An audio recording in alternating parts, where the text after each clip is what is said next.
Islam is the only non-Christian faith which makes it an article of faith for its followers to believe in Jesus. No Muslim is a Muslim if he does not believe in Jesus.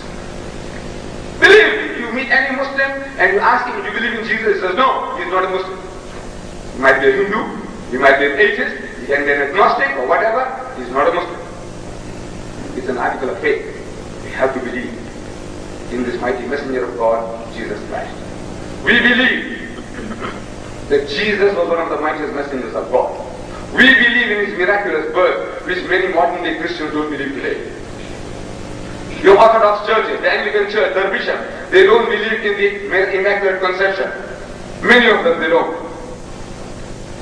We believe in his miraculous birth. We believe that Jesus was the Messiah, translated Christ. And we believe in his many miracles, including those of giving life to the dead by God's permission, and of healing those born blind and the lepers by God's permission. We are going together. But the point of departure, I must be honest with you, the point of departure is that the Muslim says he is made to believe that Jesus is not God. He is not God Almighty in human form. He is not God incarnate, God taking human form.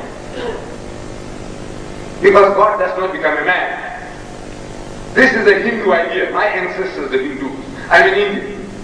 Indeed. I'm an Indian. I'm an Indian.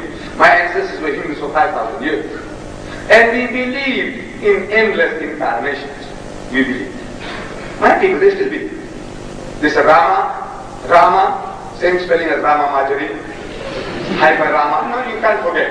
Rama was the 7th incarnation of God. Krishna was the 8th incarnation of God. Buddha was the 9th incarnation of God. And they believe in endless incarnations. God Almighty keeps on coming into the world again and again as a man. Because they reason, my cousins, they reason, and the logic is very good. But it may not be true. So logic can be illogical.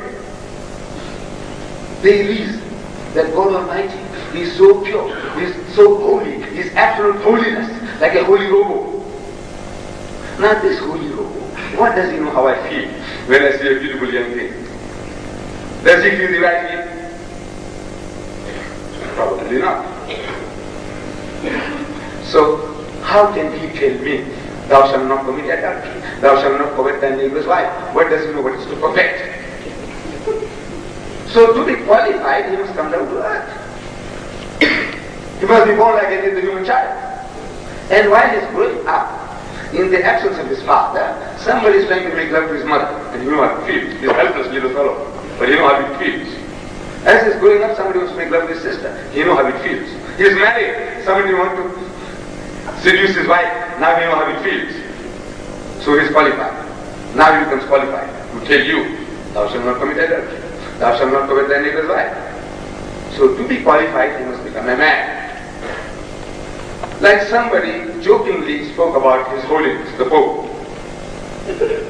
You see, he made this pronouncement on the pill, birth control.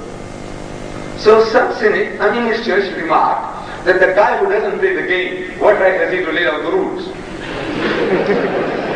Does he play the game you play, His Holiness the Pope? He said, no. Then what right has he to tell us about fertile period and infertile period? What does he know about all that? Similarly, God Almighty, how can He tell me how to behave? So to be qualified, he must become a man. And he keeps on coming to the earth again and again as a man. God incarnate. We say, this philosophy is not true. God does not have to become a man to understand the problems of man, because the Maker knows what He has made. You make the phosphate beetle, you know what the phosphate beetle is. And you have a right to tell the people, give instruction how to use that phosphate beetle. You make this mic system, you know how you made it, and you have a right to tell us how to use this. You are qualified. You made the table, you don't have to become a table to understand the problem of a table. You know what the table is, and you have a right to say how the table is to be used. Similarly, God Almighty, who made us all, He knows what He has made, is qualified to give us instructions. And he gives instructions through his chosen messengers. He doesn't become a man. He chooses a man from among men, one of us, flesh and blood in all respects. But that person is so finely attuned, is so sincere to God.